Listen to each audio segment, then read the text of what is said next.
Hey, welcome back to the Man Cave Workshop. As you can see, the next project on the bench is this Hacker Hunter radio. I acquired this recently and it looks in pretty good shape. There's a little bit of paint damage on the grill here. I don't know if you can see that. If I lift it up, when it catches the light you can see here, but it's not actually dented or anything, the grill. This is the RP38A Hacker Hunter. The RP38, the visual difference you'll see if you see one is it has not got the separate treble and bass control knobs here. It just has one tone knob. That's the easiest way to see the difference. These come in all sorts of slightly different variants. I quite like this one. It's like a stripy grill. Quite like these type. It's got the original aerial. I was just looking at the feet before, and it's got all its feet, but one of them's a little bit broken, so we can fix that. So let's get the back off it and give it a spin. So this set takes 2 PP9 batteries. So what I'm going to do, I'm going to connect it up to the DC power supply limiter. Sort of a must really to have a DC power supply limiter if you're playing about with radios. Saves a whole lot of heartache because the limiting aspect of the current means that it stops it damaging components really. So the set's off. I'm setting the DC power supply to 18 volts. There we go. So it's got 18 volts in it. Let's switch it on.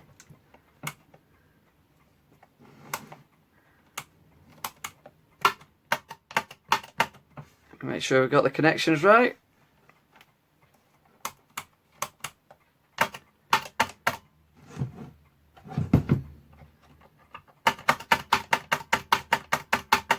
So this set is as dead as a dodo. It's not even making any noise at all. Sometimes you get a little bit of a blip and you turn them on.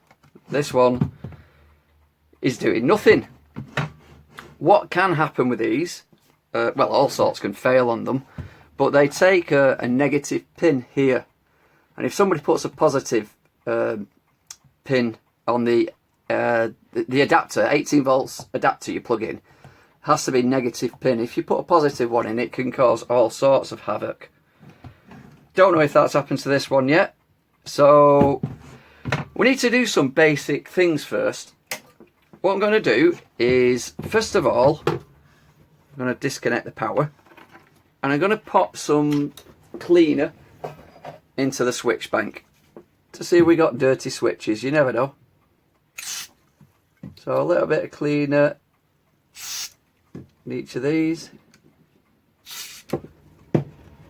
You can probably see it there squirting out the top. And I'm just going to work that in.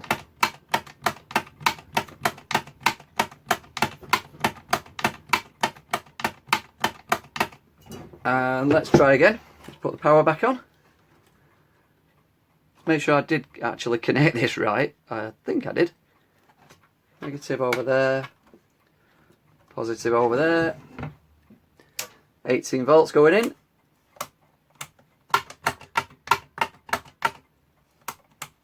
Still nothing. Nothing at all. So what I'm going to do, I'm going to get a meter now. I'm going to pause the video, just get a meter, and to see if the power's actually getting through the radio to all the bits to feed it. So I'm just going to pause the video while I get a meter out. I'm going to get a few other tools out ready, so I don't have to keep pausing, and we'll carry on, see what we can find out about this set. Okay, let's just get this in view properly again. There we go.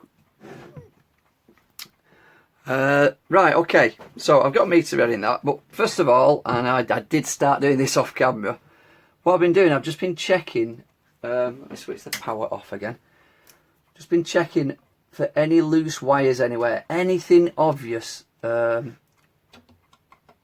speaker wires, all these wires up here, this is the aerial, doesn't matter, particularly these connections down here, and I'm sort of sticking my finger and feeling for anything loose, and I can't see anything loose. These can be a problem.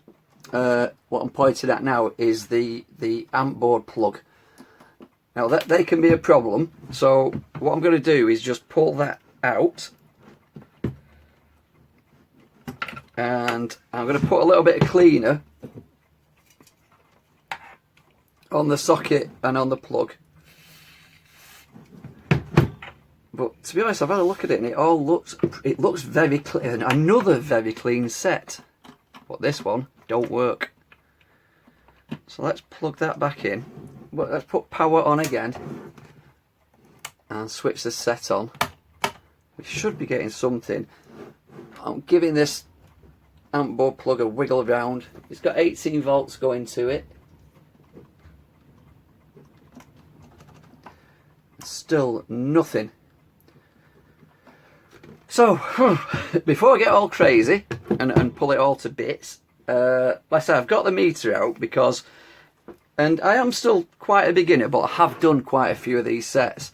Now I know a fact, this little connection here should have, if power's going through the system, and this is just purely self-taught, it should have around about 9 volts there when the set's turned on, with no real volume on it, just turned on. It's just something, what I've done, I've got a set that's working to see how I can find out if power's going in without taking it all to bits. So let's set this to, let's get this meter in view. Let's set this to DC, not AC. And pull this up a little bit so I can touch the... now that is a good sign. See that, it's registering 9.1 volts. Like I say, this isn't anything that I've learnt off anybody else or anything, or read in any books, but just something I've learnt myself, so I know power is getting through. Okay. So I'm just gonna, so I've done the switch bank, I've done the amp plug socket. It's, the set's still dead. Next thing to do for me, and I haven't used this before because I've not had a set that's not worked for quite a while. This is many thanks to George Christophe. I'm off one of his videos, you can find it. I made this very simple signal tracer. So I'm gonna have a go with this. Like I say, I've not used it yet because since I've made it, I haven't had a set that's not working. And if you subscribe to George's channel, a big thanks from me. If you look in the background here, he sent me a medal, which is fantastic of him. Thanks very much, George.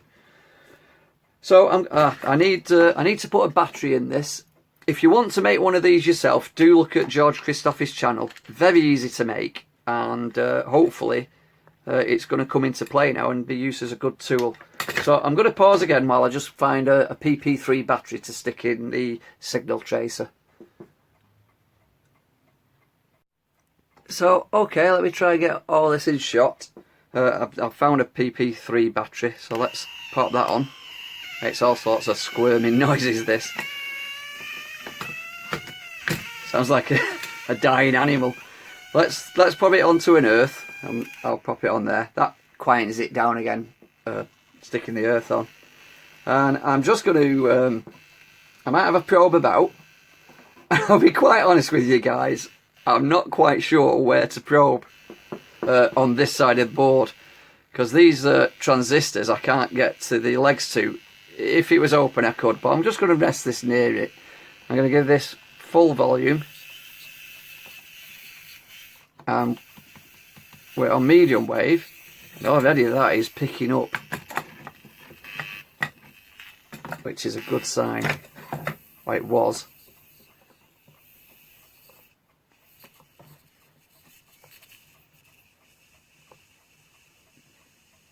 I'll try and be quiet here because I don't know if you can hear it.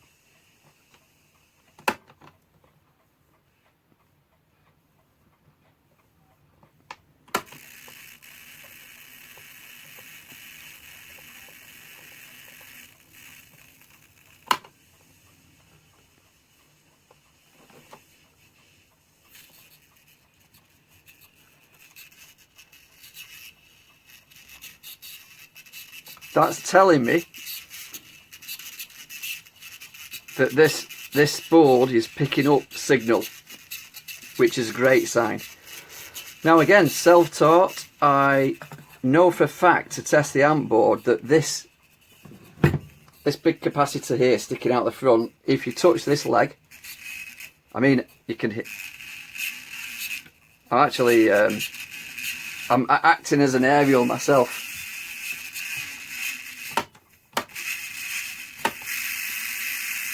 So that's, let me turn it down a bit, let me touch directly on the leg of that capacitor. Whoa, way too loud.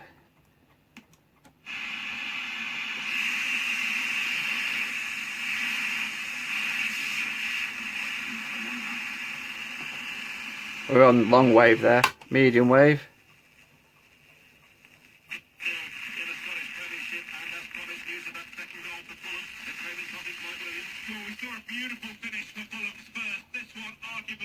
And then VHF, FM.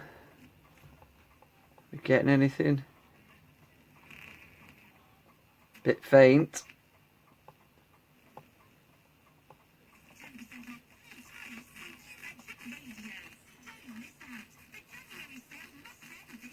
So that's telling me that the amp board's working as well. That's telling me. Let's try it on the actual speaker.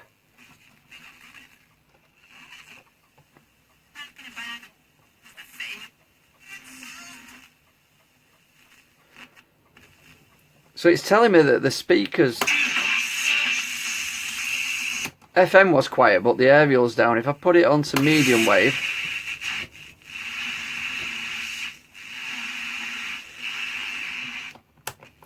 first time I've used this on a radio, and that has just told me a lot of information in a very short time. And I think you probably guess what's up with this radio now. And I'm pretty certain we only have a Duff speaker.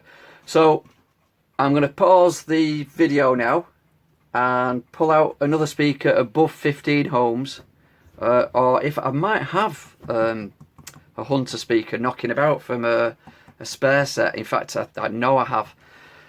But we'll connect another speaker to this radio and see what happens then. I do know, sorry about the pause there, I was just frantically looking around for a speaker. I do know that I have a Hunter speaker somewhere. But for now I've got this 25 ohm roller speaker. I forget what it's out of, but I'm certain that it works. So I'm going to connect the Hunter speaker wires to it.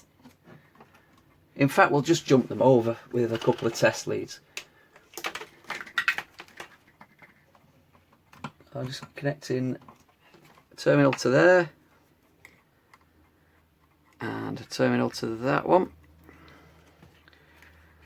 terminal there, a clip, and one to here. And let's turn the radio on now.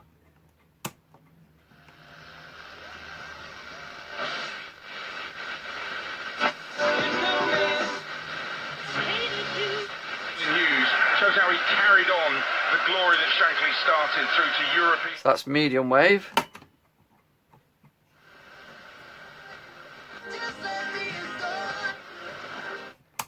That's FM. Let's try long wave.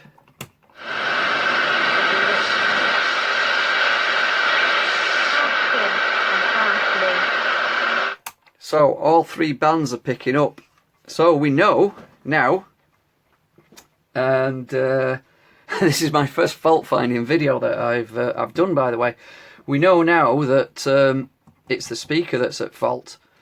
So in the next video, what we'll do, we will have to take the chassis out and everything else out, and we'll have a look at this speaker, see if we can fix the speaker, which I've never attempted before. But I do know on these speakers there's these the wires that go down the back. I'll just have a look at them. I wouldn't like to take one of these apart, to be honest. Just on a visual inspection now, the wires behind it look present. Now, maybe this speaker's failed quite a long time ago, and that's why this set's in such good condition, because it is one of the cleanest hunters that I've seen inside.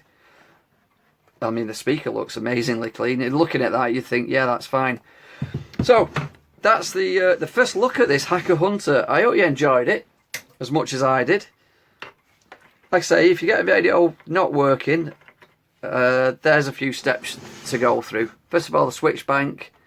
Could have had a look actually, which I didn't think of. There's a headphone socket here on this one. I should have had a look at that. I forgot about the headphone socket on the last radio. It's a thing I should remember. Luckily, this one obviously wasn't stopping the radio working, because I was immediately drawn to the switch bank, this plug here. Totally forgot about the headphone socket. I need to put a poster up on my back wall in the Man Cave workshop that just says headphone socket. I'm sure many of us forget about the headphone socket. Thank heavens it wasn't on this one, otherwise I'd still be chasing my tail. I would have remembered eventually, but that wasn't the case. So as always, be good to each other. Thank you for watching this video. I hope you join me in the next part where we have a look at the speaker in this, see what's going on, and I hope to catch you in that one. Cheers guys.